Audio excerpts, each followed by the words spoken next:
আশ্চর্য কথা, আমি তো নতুন শুনতেছি মনে হয়। হিম হে হিম, আহা আহা, কোথায় আল্লাহ শব্দ, কোথায় কি? পাগল ছাগল ছাড়া এই সমস্ত দলে কেউ যায়? বিসমিল্লাহির রহমানির রহিম। আমার আপনার নবীজি বলেছেন, মুমূর্ষু ব্যক্তির সামনে তোমরা তালকিন দিবা, কালেমার তালকিন দিবা। আর বেদাতীরা কি করে? কবরের সামনে গিয়ে আজান দেয়, যখন নাউজুবিল্লাহ। ন্যূনতম যা সামান্য একটা কি আছে, বোধ শক্তি আছে। আল্লাহর জিকিরের কত উন্নত উন্নত আওয়াজ আছে, কথা কোন কালেমার শরীফের জিকির লা ইলাহা ইল্লাল্লাহ, আফজালু যিকরি লা ইলাহা ইল্লাল্লাহ, লা তাকুমুস সাআতু হাত্তা ইউকাল আল্লাহ আল্লাহ। আল্লাহ শব্দের জিকির যতদিন দুনিয়া থাকবে কিয়ামত হবে না। তাহলে আল্লাহ এটা কি কালেমা, এটা কি জিকিরের শব্দ। সুবহানাল্লাহ, আলহামদুলিল্লাহ, কথা কোন না? তামলাআনে মা বাইনাস সামাই ওয়াল আরদ, আসমান জমিনের ফাঁকা জায়গা সব ভরে যায়। এক করলে কি বলে সোর, দলিল দে যে হু হু হু করলে কি হয়, কথা কোন দলিল দে। এরপরে কয় কি জানেননি? পানি গড়গড়ায় ফুটতেছে, পানি গড়গড়ায় ফুটতেছে, কিতে কিতে কয়। এই কই এত শব্দ কই পায়? এত সিউলি ওরা মুখস্থ পারে, বিশ্বাস করেন। যদি এই মেধাটা হাদিসে আর কোরআনে কি করতো, এরা মানে খাটাইতো, বহু বড় আলেম হতো। এরা ছোটকাল থেকে শিউলি মুখস্থ করে। এই আমি দেখছি, ওদের সাথে তো বায়ান করছি, অনেক বায়ানে গেছি। একজনে বায়ান করতেছে 17টা গজল গাইছে, ওই মাজারের গজল, ওই বাউয়ালি গজল। পরে শেষে দিয়ে বলতেছে কি জানেন, আয়াতটা টানছিলাম আজকে পারলাম না, সময়টা শেষ হয়ে গেছে, আগামীকালকে আসে, আগামীতে আসলে করবো। কত বড় বাটপার, সিটি পাবলিককে ধোঁকা দেওয়ার জন্য এরা এক নম্বর। কথা বলে ঠিক কিনা? এই জন্য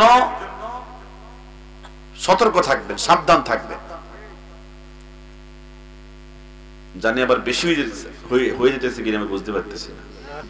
আল্লাহ যেন আমাদের সকলকে বোঝার তৌফিক দেন, আমিন বলেন জোরে।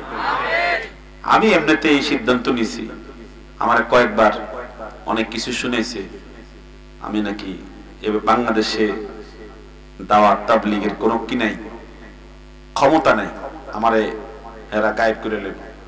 ঠিক আছে, যখন সিদ্ধান্ত নিছি আর কি করার আছে? আল্লাহ ভরসা। আল্লাহ যেন আমাদের সকলকে হক চিনার বুঝার তৌফিক দান করে। সুবহানাল্লাহ একবার পড়লে উহুদ পাহাড় পরিমাণ সওয়াব। এরা কি এই হাদিসগুলো পড়ছে না? কথা কোন না? আমার মাদার গিয়ে শুনেন তো, এরা কি সুবহানাল্লাহ পড়ে? শুদ্ধ করে সুবহানাল্লাহ পড়ে না। বন্ডামি জিকির করতে বানাইছে এগুলো, যেগুলোর সাথে হাদিসের কোনো সম্পর্কই নাই, কোনো সম্পর্কই নেই। আল্লাহু আকবার একবার পড়বেন, এক উহুদ পরিমাণ সওয়াব। আলহামদুলিল্লাহ একবার পড়বেন, এক উহুদ পরিমাণ সওয়াব। এদের মুখে এগুলো নাই, কথা কর না। আল্লাহর কাছে সবচেয়ে 4টা কালেমা, সুবহানাল্লাহ, আলহামদুলিল্লাহ, লা ইলাহা ইল্লাল্লাহ, আল্লাহু আকবার, কথা কর না। এই জিকির কি আছে ওদের কাছে? এগুলো নাই। আল্লাহ আমাদেরকে হেদায়েত করছেন, আমাদেরকে সহি পথে রাখছেন। খুশি না বেজার? আর একটু জোরে বলেন না, খুশি না বেজার? তো বলতে চেয়েছিলাম, ক্বালান নবী সাল্লাল্লাহু আলাইহি ওয়াসাল্লাম, আমার আপনার নবীজি ইরশাদ করেছেন, কুল্লু উম্মতি ইয়াদখুলুনাল জান্নাহ, সবাই জান্নাতে যাবে।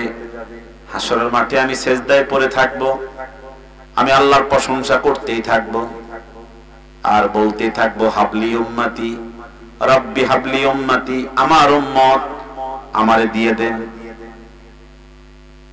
এই হাদিসের অংশের অর্থ করে কেউ কেউ আমার উম্মতকে দিয়ে দেন, আমার উম্মতকে এই দেন সেই দেন, এটা এর অর্থ এটা নয়। হাবলি উম্মতি, হাবের মাফুলে বিহি, হাবের কি মাফুলে বিহি, হাব তুমি দাও, লি আমাকে, উম্মতি আমার উম্মত, আমার উম্মত আমাকে দিয়ে দাও, কথা কোন, আমার উম্মত আমারে দিয়ে দাও।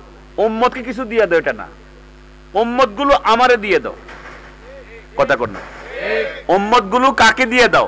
আমাকে দিয়ে দাও, আমি কি করবো এটা আমি বুঝবো, কথা কর।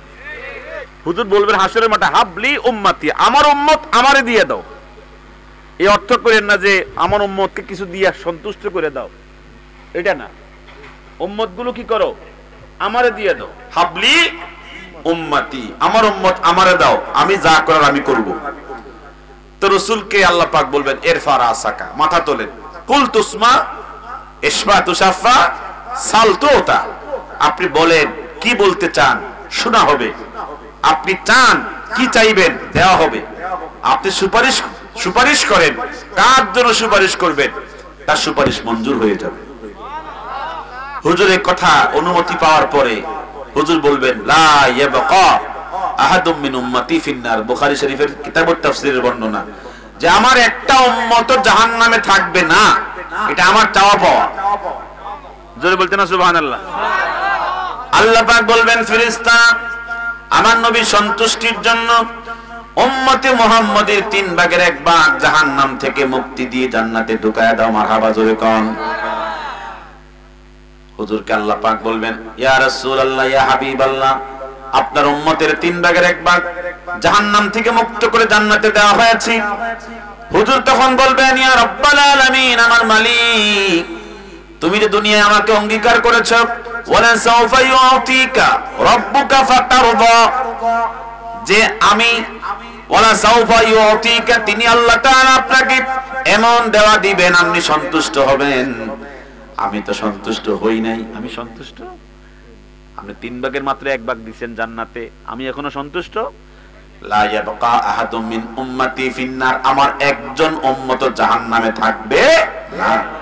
আল্লাহ পাক বলবেন ফেরেশতারা আমার নবী উম্মতে মুহাম্মাদের আরো 1 ভাগ জাহান্নাম থেকে জান্নাতে নিয়ে আসো। আল্লাহ তাআলার নির্দেশ অনুযায়ী ফেরেশতারা আরো 3 ভাগের 1 ভাগ জাহান্নাম থেকে মুক্তি দিয়া জান্নাতে প্রবেশ করায়া দিবেন।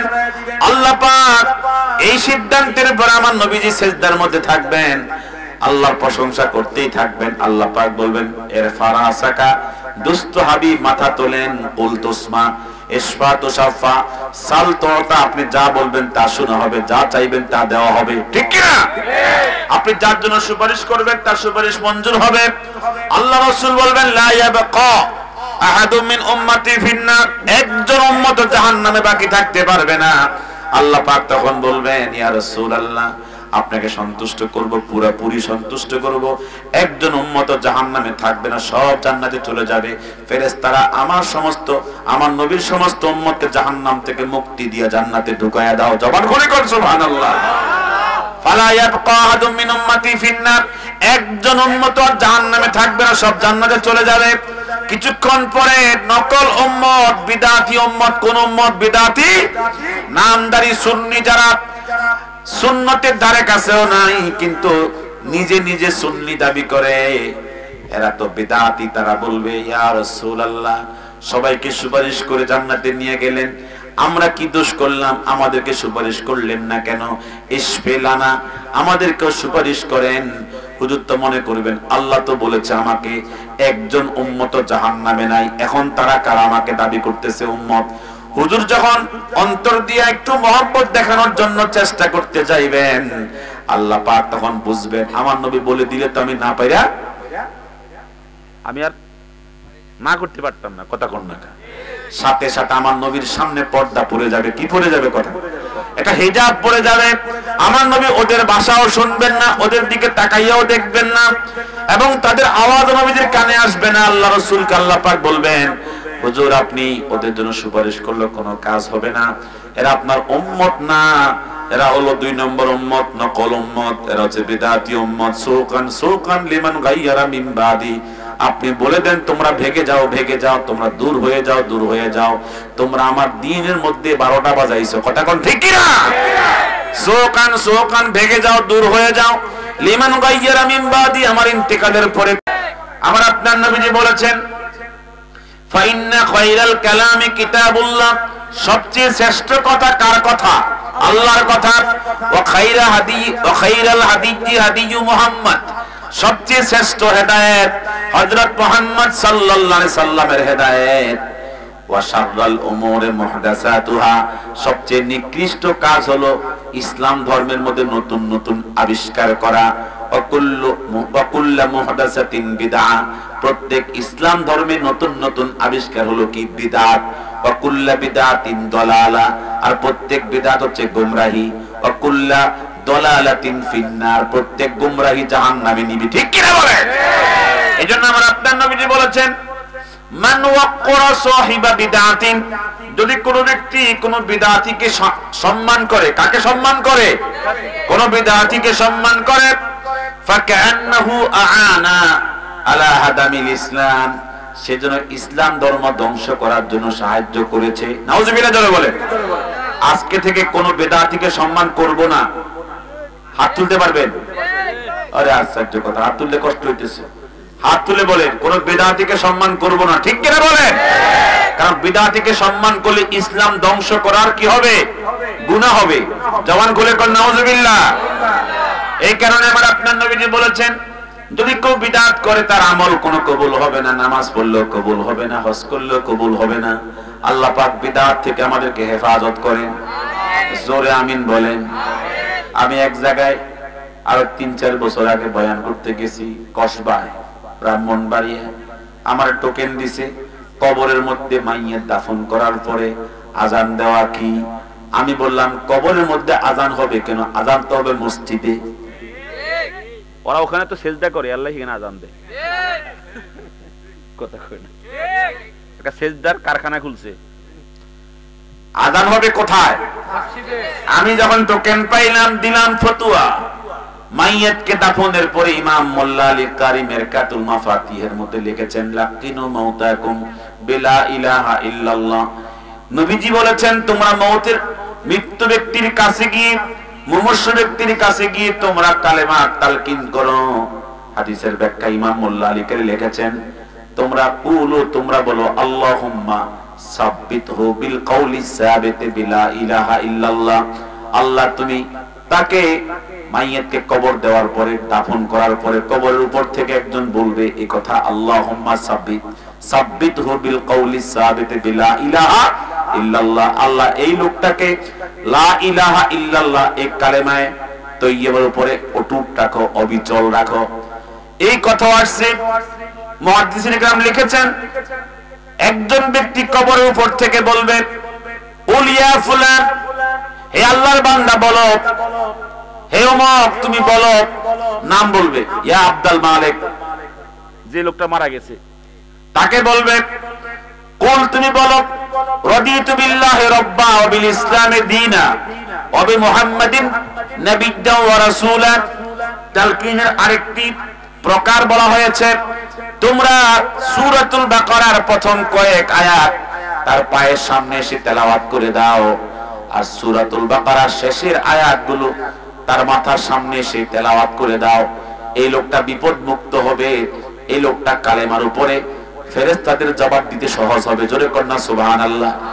কিন্তু তারা হাদিস মতো কাজ করে না, ওরা বিদআত সৃষ্টি করে। ওরা বিদআত সৃষ্টি করতে পারলে মজা পায়। এই কারণে আমার আপনার নবীজি বলেছেন, লাকিনু মাউতাকুম বিলা ইলাহা ইল্লাল্লাহ। তোমরা মৃত ব্যক্তি যারা মৃত্যুর শয্যায় সজ্জিত, তাদেরকে কালেমার তালকিন বেশি বেশি করো। জোরে কন্যা সুবহানাল্লাহ। ঠিক আছে তো? আমার আপনার নবীজি বলেছেন, মুমূর্ষু ব্যক্তির সামনে তোমরা তালকিন দিবা, কালেমার তালকিন দিবা। আর বেদাতীরা কি করে? কবরের সামনে গিয়ে আজান দেয়। জোরে কন্যা নাউজুবিল্লাহ।